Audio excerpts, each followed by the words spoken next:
예, 오늘은 예수님의 용서라는 제목으로 하나님 말씀 함께 나누려고 합니다. 몇 분이 물어보시더라고요. 이번 주 말씀이 혹시 용서인가요? 라고 물어보시더라고요. 예, 오늘까지 용서를 말씀 전하려고 합니다. 혹시 여러분 그 한자를 아시는지 모르겠습니다. 한번 보여주시겠습니까? 예, 이게 무슨 글자일까요? 예, 배우신 분들은 좀 다르네요.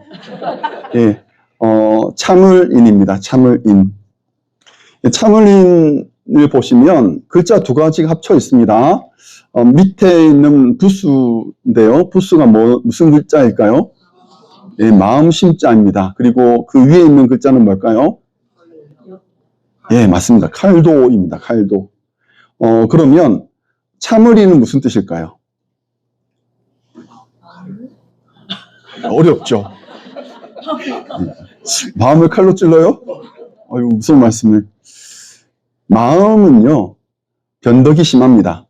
그리고 마음은, 다스리기가 어렵습니다. 이 다스리기 어려운 마음을 다스리려고 칼을 그 위에 얹어 놓는 거예요. 쉽게 다루어지지 않으니까 그렇게 해서라도 내 마음을 다스리겠다라는 거죠. 마음을 다스리지 못해서 일어나는 일들이 많이 있잖아요. 우리 마음이 마냥 깨끗하고 착하지만 않거든요. 여기서 나오는 나쁜 말들과 나쁜 생각들을 내가 어떻게 해서든지 다스리겠다. 그래서 내가 최선을 다하겠다라는 의미로 이렇게 참을인이 되어 있습니다. 참을인 세 번이면 화를 면한다라는 말이 있습니다. 여러분 혹시 해보셨습니까? 참을인, 내가 막 화가 났을 때, 너무 분노하는 일이 생겼을 때 허벅지에다가 참을인을 세 번 쓰면 그 어떤 화도 내가 참을 수 있다라는 그런 말이 있습니다. 분노 호르몬이라는 것이 있어요. 분노 호르몬이라는 것이 있는데 심장 박동수를 높인다고 합니다. 이 호르몬이 막 분출이 되면 심장이 막 뛰고요. 혈압이 높아집니다. 그래서 몸의 긴장 상태를 이렇게 올려주게 됩니다. 몸이 딱딱해지게 되죠. 그런데 여러분, 이 호르몬이 지속 시간이 짧아요. 얼마나 되는지 아십니까? 10초에서 20초라고 합니다. 분노 호르몬이 내 몸에 지속되는 시간이 10초에서 20초예요. 그러면 분노가 나서 북을 끓다가 시간이 한 20초만 지나면 이 분노가 조금은 이제 차감되는 것을, 가라앉는 것을 우리가 경험하게 되죠. 그래서 참을 세 번 쓰면, 그렇죠? 웬만하면 참을 수 있을 거예요. 참을인 세 번 쓰면 가능합니다. 그런데 요즘에 이런 말이 있습니다. 참을인 세 번이면 호구가 된다 라는 말이 있어요. 너무 참으면 사람들이 저 사람을 너무 가볍게 생각한다라는 거죠. 그래서 이런 말도 돕니다. 그래서 참는 것이 정답이 아닌 것이 아닐까 생각하게 되지요. 유대 랍비들은 세 번까지는 참으라 라고 말합니다. 그것이 나옵니다. 그래서 세 번까지는 참는 것이 유대인들에게는 허용되는 그런 기준인 것 같습니다. 여러분은 몇 번 정도 참으십니까? 우리도 한 세 번 정도는 봐주잖아요. 그렇죠? 한 번 봐주고 두 번 봐주고 다음번에 절대 안 봐줘 하고 말하는 게 세 번 정도 되지 않습니까? 아마 만국 공통인 것 같습니다. 세 번 정도. 베드로는 뱃사람입니다. 갈릴리에서 물고기를 잡던 뱃사람이었습니다. 제가 갈릴리 사람들을 잘 모릅니다만 일반적으로 바닷가 사람들의 그 성품이 있죠. 화통합니다. 시원시원합니다. 싫으면 싫고 좋으면 좋다고 확실하게 얘기하죠. 해야 할 말은 합니다. 그렇죠? 뒤끝은 없습니다. 그렇게 하고도 뒤끝은 없는 것이 보통 바닷가 사람들입니다. 부산 사람들 잠시만 손 들어 보십시오. 네, 맞죠? 베드로도 그런 사람이었습니다. 베드로도 말보다는 행동이 빨랐던 사람이에요. 그리고 주저함이 없었습니다. 그런데 예수님과 함께 3년 혹 3년 반을 다니면서 베드로가 많이 바뀐 거예요. 많이 바뀌게 되고 성품이 많이 다듬어졌습니다. 예전에 욱 하던 그런 베드로가 아니었습니다. 예수님께 질문합니다. 주여, 형제가 내게 죄를 범하면 몇 번이나 용서하여 주리이까? 아마 이 질문을 할 때 베드로 상황이 있었던 것 같은데요. 같이 다니던 제자들 중에 베드로와 불편했던 그런 다른 제자가 있었던 것 같아요. 눈에 거슬리는 그 동료가 있었던 거죠. 베드로가 변화되었습니다. 그래서 참아주었던 거예요. 한 번, 두 번, 세 번. 그런데 눈에 거슬리는 행동이 계속 반복되는 겁니다. 더 참아줍니다. 4번, 5번, 그리고 6번까지 참아줬습니다. 그런데도 계속 불편한 거예요. 계속 참아야 하나. 그러다가 예수님께 질문하고 스스로 대답합니다. 7번까지 하오리까? 하고 묻습니다. 무슨 의도일까요? 예수님, 내가 이만큼 참았습니다를 얘기하는 거죠. 예수님, 제가 이만큼 참았습니다. 저 대단하지 않습니까? 제가 한 번 더 참아야 됩니까? 라고 얘기하는 거예요. 이 정도 얘기하면 베드로는 박수 받아 마땅합니다. 여러분은 참으십니까? 6번까지 참을 수 있나요? 한 번 더 참을 수 있습니까? 왜 대답이 없으세요? 아마도 베드로는 이 질문하고 대답하면서 예수님께 칭찬 혹은 인정을 받을 것이라고 기대한 것 같습니다.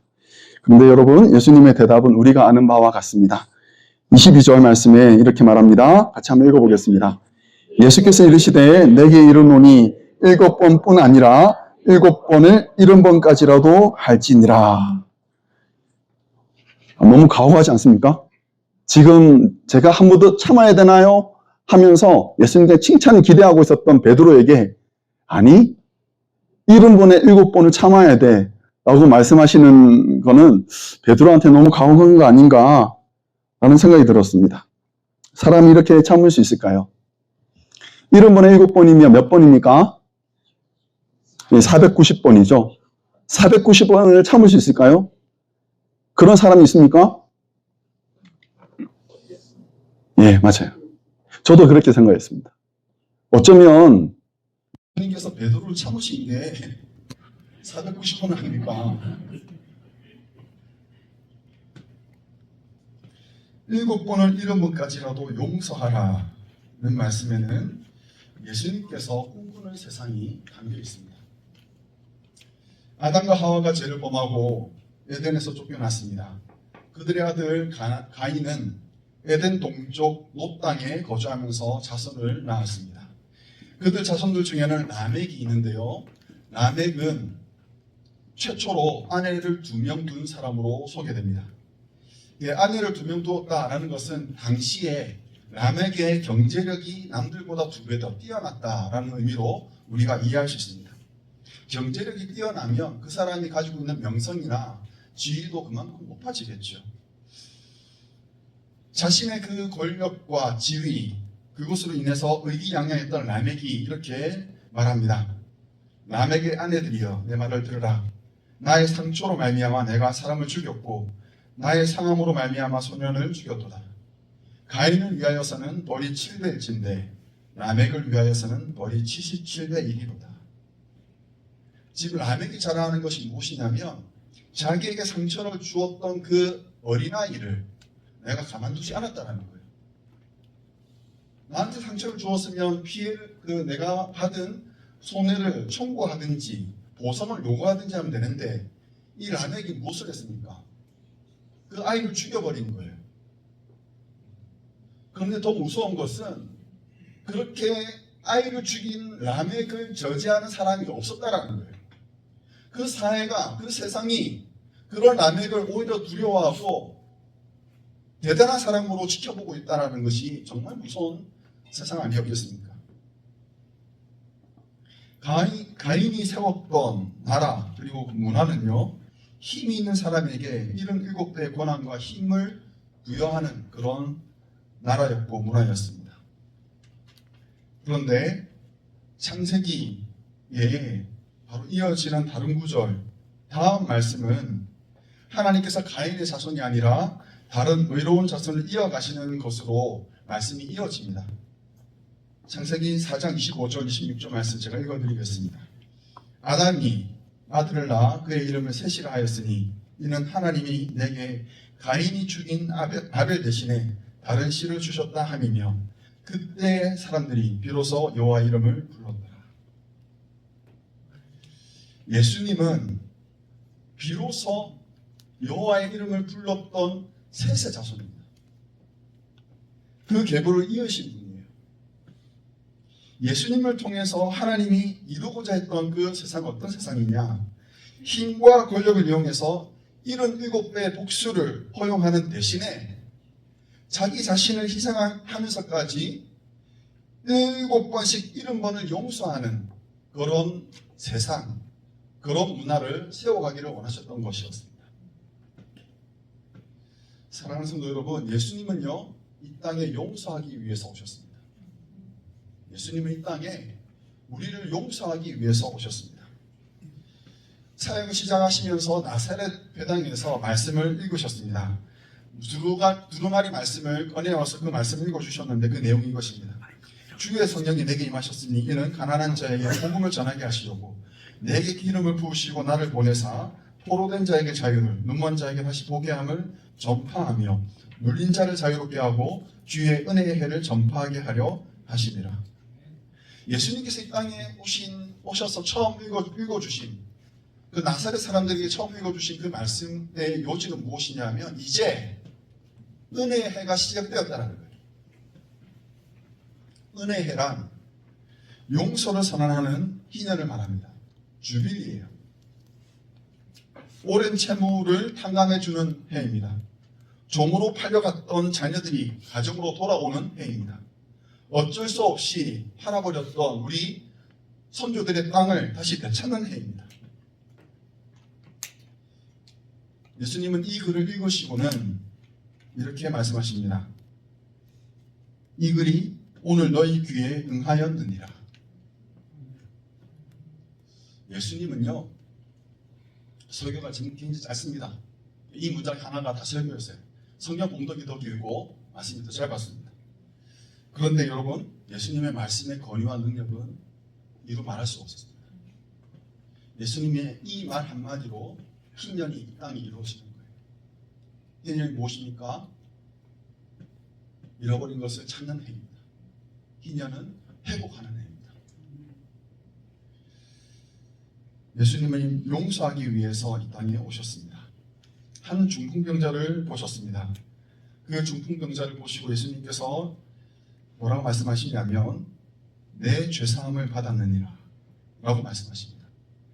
너의 침상을 가지고 가라 라고 말씀하시면 더 좋을 것을 굳이 예수님은 아픈 사람에게 너의 죄가 사함 받았다라고 선언하셨습니다. 그것은 예수님께서는 그럴 권한이 그리고 그럴 능력이 있음을 알려주기 위해서였습니다.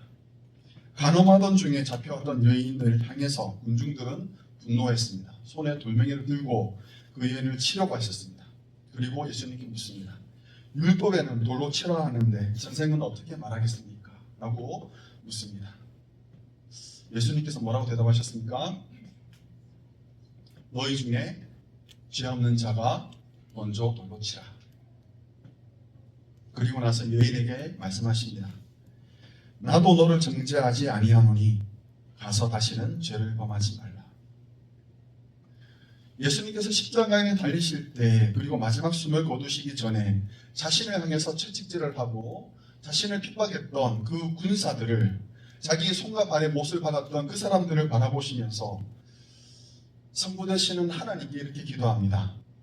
예수께서 이르시되 아버지 저들을 사하여 주옵소서. 자기들이 하는 것을 알지 못함이니이다. 예수님은 마지막 숨을 거두시면서까지 죄인들을 용서하셨습니다. 이처럼 예수님의 인생을 요약한다면 용서입니다. 예수 그리스도를 증거하던 스데반이 돌에 맞아 쓰러질 때에 그가 마지막 숨을 거두기 전에 이렇게 외칩니다. 주여, 이 죄를 그들에게 돌리지 마옵소서.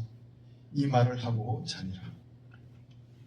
예수님을 따르는 사람은요, 그의 말과 그의 행동과 그의 생각이, 심지어는 그의 죽음조차도 예수님을 닮게 됩니다.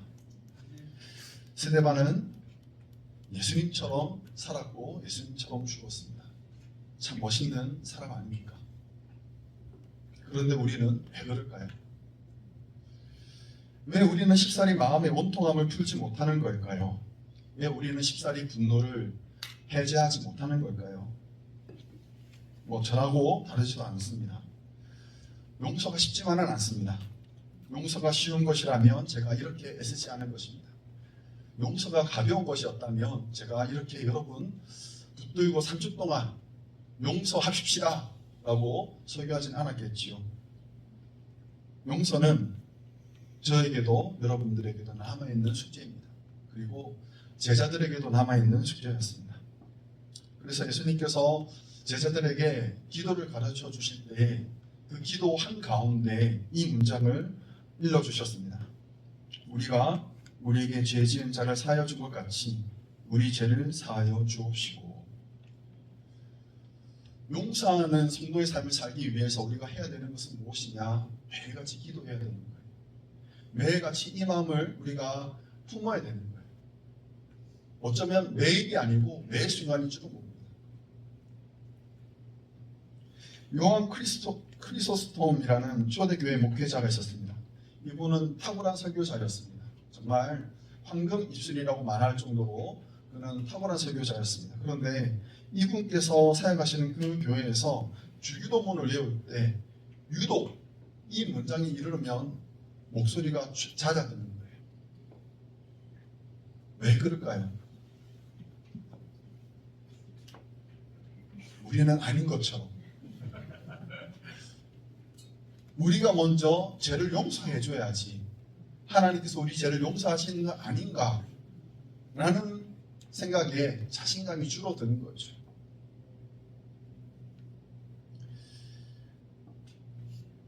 사랑하는 성도 여러분, 여러분은 용서해 주셨습니까?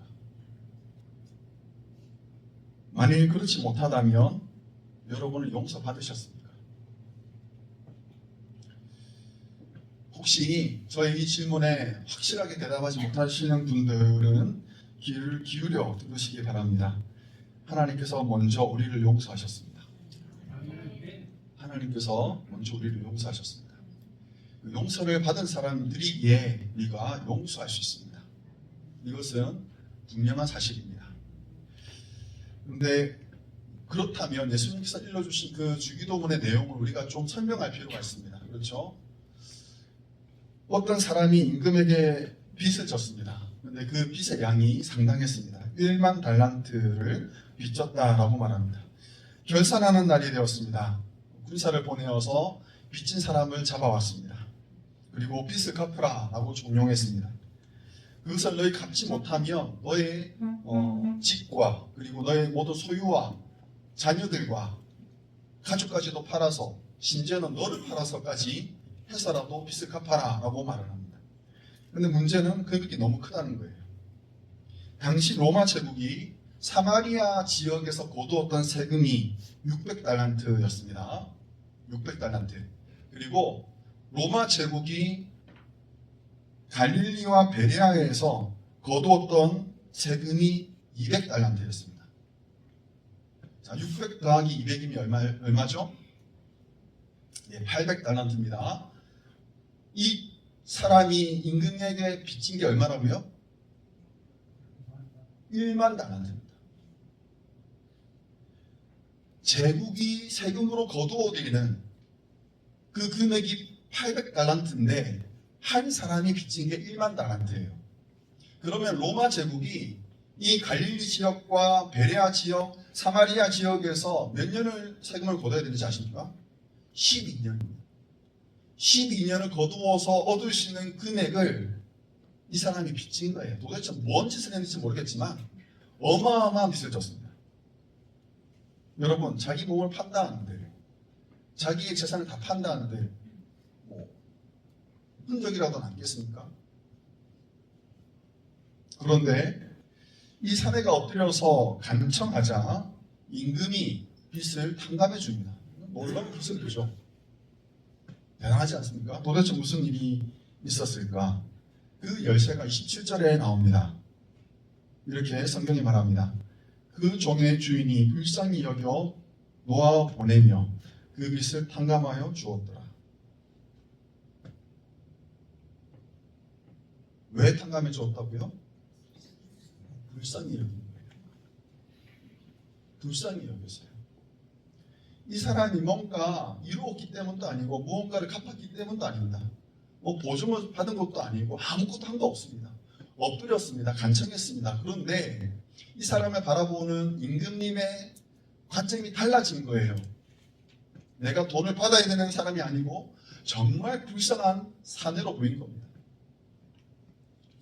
여러분, 불쌍히 여기는 것은요, 예수님께서 병자들을 고치시는 원동력이었습니다. 예수님께서 물고기 2마리와 빵 5조각으로 5,000명을 먹였었던 그 원동력이 무엇인지 아십니까? 목자 없이 의리하는 사람들이 불쌍해서요. 그래서 예수님은 그렇게 기적을 행하신 거였죠. 많은 사람들을 지나가시는데 유독 앞을 보지 못하는 두 맹인에게 찾아가셔서 그들을 고쳐주신 이유는 그들이 이렇게 열렸기 때문입니다. 주여 우리를 불쌍히 여기소서. 다윗의 자손이요. 그 말을 들으시고 예수님께서 머무시고 그들의 눈을 열어주신 것입니다. 여러분, 이처럼 불쌍히 여기는 것은요, 기적을 일으킵니다. 그런데 불행히도 1만 달란트를 탕감받았던 이 남자는요, 임금님의 마음을 몰랐던 것 같습니다. 집으로 돌아가는 중에 자기에게 100데나리온을 빚졌던 동료를 만납니다. 한 데나리온은 한 사람이 받는 일당입니다. 100일 정도 받는 일당이라고 보시면 되겠습니다. 이 사람을 만났는데 이 남자가 하는 행동이 무엇이냐면 성경에 따르면 붙들어서 목을 잡았다고 말합니다. 붙들어서 목을 잡고 갚으라고 종용한 거죠. 그러자 동료가 엎드려서 참아달라고 갚겠노라고 간청을 합니다. 그런데 이 사내는요, 자기 동료를 감옥에 가두었다. 성경은 말합니다. 이 소식을 들었던 임금님이 다시 군사를 보내어서 그 사내를 잡아오고 그에게 이렇게 말합니다. 악한 종아, 네가 빌기에 내가 너의 빚을 전부 탕감하여 주었거늘 내가 너를 불쌍히 여긴 것 같이 너도 내 동료를 불쌍히 여김이 마땅하지 아니하냐. 임금이 이상하게 여긴 것은 무엇이냐면 나는 너를 불쌍히 여겼는데 빚을 갚아주었는데가 아니에요. 탕감해 줬는데가 아닙니다. 내가 너를 불쌍히 여겼는데 왜 너는 다른 사람들을 불쌍히 여기는 마음이 없느냐예요. 그게 이상하신 거예요. 자기 동료를 불쌍히 여기지 못했던 이 사내는 다시 1만 달란트를 빚지게 되었습니다. 예수님은 이렇게 말씀하시고 말씀을 이렇게 마무리하십니다. 너희가 각각 마음으로부터 형제를 용서하지 아니하면 나의 하늘 아버지께서도 너희에게 이와 같이 하시리라. 이것이 바로 주기도문에 우리가 우리에게 죄 지은 자를 사하여 준 것 같이 우리 죄를 사하여 주옵시고 라고 기도하는 이유인 것이죠. 우리가 점검하고 회복해야 될 것이 무엇이냐? 우리에게는 불쌍히 여기는 마음이 있느냐입니다. 여러분은 그 사람을 불쌍히 여기고 계십니까?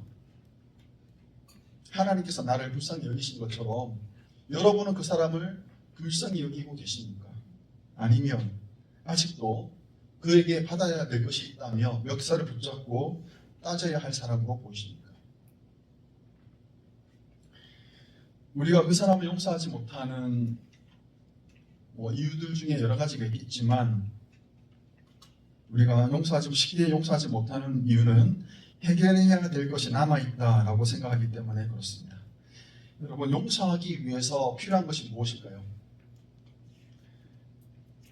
여러분, 그 사람을 용서하려면 무엇을 확인해야 됩니까? 회개죠. 그 사람이 자기의 잘못을 인정하는 것이 먼저여야 되겠지요. 자기가 무슨 잘못을 하고 있는지 알고 있어야지 용서해 줄 것 아니겠습니까? 지금부터 약간은 위험한 말씀을 제가 드리겠습니다. 가늠하다가 잡혀왔던 여인, 그 여인은 회개해서 용서받았습니까? 예수님에게 못질했고 창을 찔렀던 그 군사들이 회개했기 때문에 예수님이 용서하셨습니까? 한 가지만 더요. 여러분이 지었던 죄가 얼마나 큰지를 다 알고 있기 때문에 그 죄들을 다 용서받았습니까?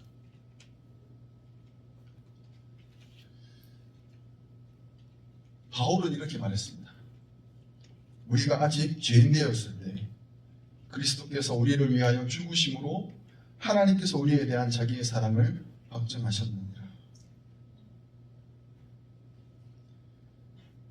우리가 여전히 원수 되었을 때, 우리가 아직 죄인 되었을 때, 우리가 무슨 짓을 저질렀는지 아직 모를 때 예수님은 우리를 위해서 죽으셨던 거예요. 그런데 왜 우리는 계속 따지고 있죠? 왜 우리는 아직도 원한을 풀지 못하고 용서하지 못하는 것일까요? 회개가 필요 없다라는 말씀이 아니에요. 회개와 용서는 분명히 같이 갑니다. 분명히 같이 가는 것입니다.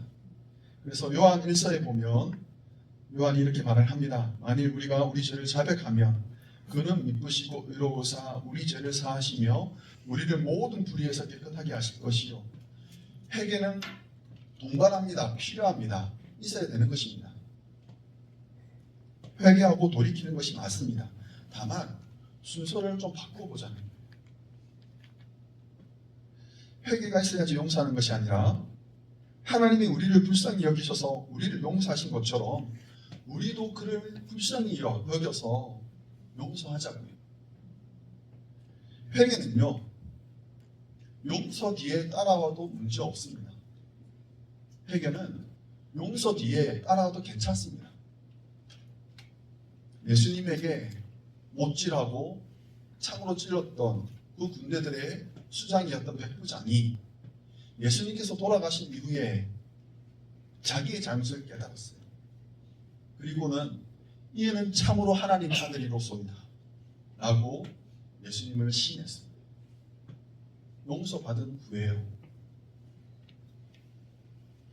간음을 했던 여인을 돌려보낼 때 예수님은 그 여인에게 회개를 요구하지 않으셨습니다.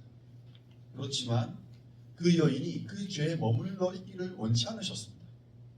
나도 너를 정죄하지 아니하노니 다시는 이런 죄를 범하지 말라고 권면하고 돌려보냈어요.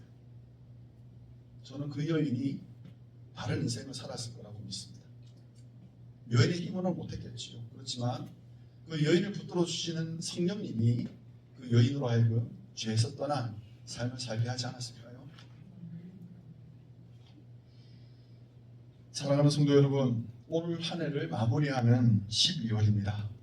성탄절을 준비하느라 내년을 준비하느라 우리 모두가 바쁜 요즘입니다.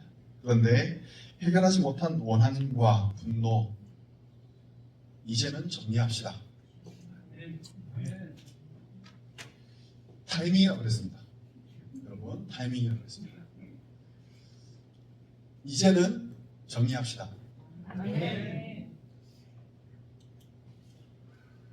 그 마음의 원한과 분노, 화남, 용서하지 못함, 그것은 다 땅에 묻어두시기 바랍니다.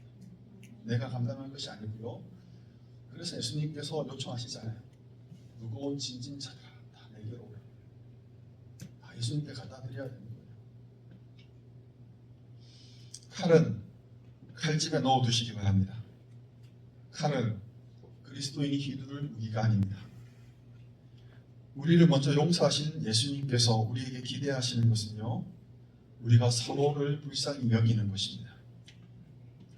마지막으로 C.S. 루이스의 그 말을 인용하고 오늘 말씀을 마치겠습니다. 그가 이렇게 말을 했습니다. 그리스도인이 된다는 것은 용서할 수 없는 사람들을 용서한다는 뜻입니다. 하나님이 우리의 용서할 수 없는 부분들을 용서하셨기 때문입니다. 이건 안 돼, 여기까지야 라고 선을 그었던 그 한계를 뛰어넘으시는 우리 성도님들 되시기 바랍니다. 그래서 예수님이 우리를 불쌍히 여기신 것처럼 우리도 서로를 불쌍히 여기고 감히 먼저 용서할 수 있는, 그래서 용서의 본이 되신 예수님을 따라 살아가는 우리 모두 되기를 주의 이름으로 축원합니다.